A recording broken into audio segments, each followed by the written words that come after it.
क्या कर लोगे जनसंख्या नियंत्रण से? हर कोई चिल्ला रहा है जनसंख्या नियंत्रण पर कानून लाओ, कानून लाओ। चलो मान लिया कानून आ गया, क्या रखेंगे उस कानून में? क्या सामने वाले मानेंगे?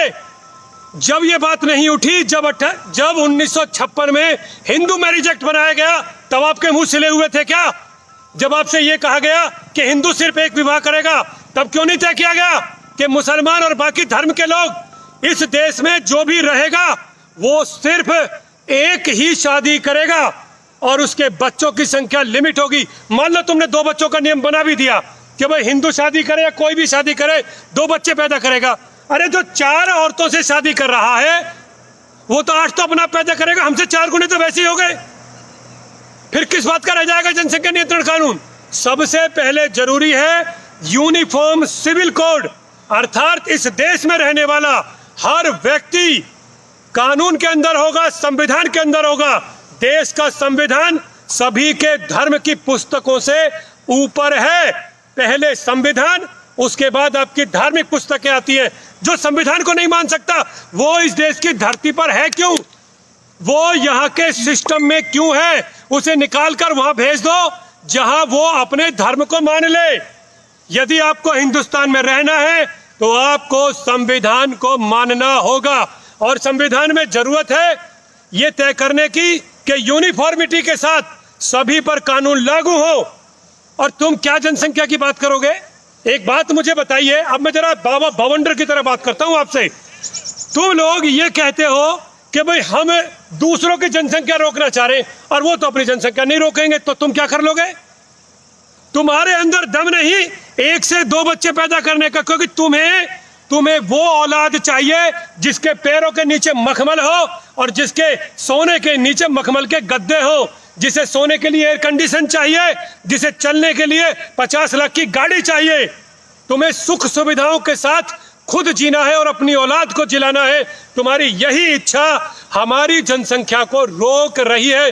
मुझे इससे आपत्ति नहीं है कि उनकी जनसंख्या कितनी है, मुझे आपत्ति इस चीज से है तुम्हें किसने रोका है? कितने लोगों को नेता बनना है? पता नहीं क्या आग लग रही है लोगों को। अरे भाई दूसरा तीसरा बच्चा पैदा कर लिया तो मैं चुनाव नहीं लड़ सकता। अबे तेरी ऐसी की तैसी क्या बनेगा? तू सरपंच, पार्षद, एमएलए, विधायक कितने बनोगे? सिर्फ वो एक इलेक्शन लड़ने के लिए जो तू कभी लड़ भी नहीं पाएगा, उसके लिए तूने अपनी जनसंख्या को नियंत्रित कर लिया।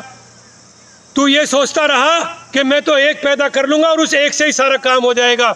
भैया एक बात सुन लो, ये लोकतंत्र है, यहां वोट से सत्ताएं बदलती हैं, वोट से, और जिसके हाथ में वोट होंगी वो जीतेगा।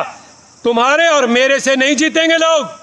यदि हमारी जनसंख्या घट गई तो सत्ताएं अपने आप बदल जाएंगी और फिर उनके ही अनुसार नियम कानून चलेंगे। यदि सरकार लाना चाहती है तो पहले यूनिफॉर्म सिविल कोड लाए, उसके बाद जनसंख्या नियंत्रण कानून लाए, क्योंकि जनसंख्या नियंत्रण कानून बिना यूनिफॉर्म सिविल कोड के नहीं आएगा। और 1856 में पास हुआ हिंदू मैरिज एक्ट दोबारा से कंसीडर किया जाए, हिंदुओं को भी स्वतंत्रता दी जाए कि वो एक से ज्यादा विवाह कर सकें। हमें क्यों नहीं छूट दी जा रही है एक से ज्यादा विवाह करने की? चाहे हम करें या ना करें, लेकिन ये छूट होनी चाहिए। तीसरी चीज जिसकी सबसे ज्यादा जरूरत है देश में, धार्मिक कट्टरवादिता के खिलाफ।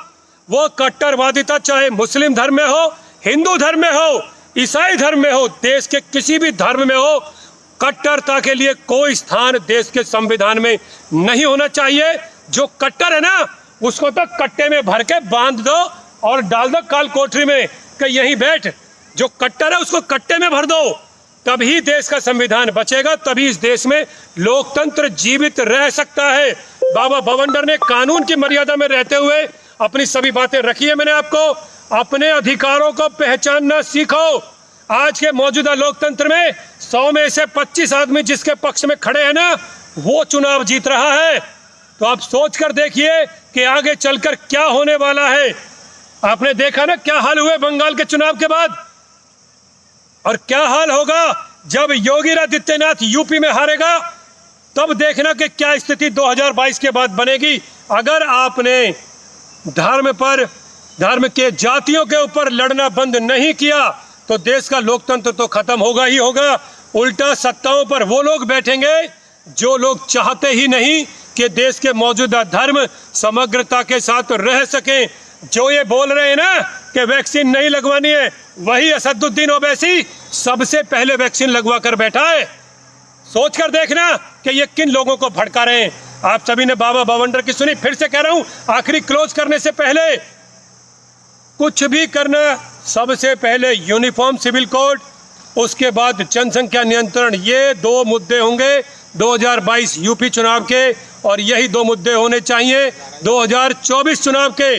तभी देश का लोकतंत्र बचेगा, आने वाली पीढ़ियां तभी सर उठाकर जी पाएंगी। जय हिंद, जय भारत, जय हिंदू।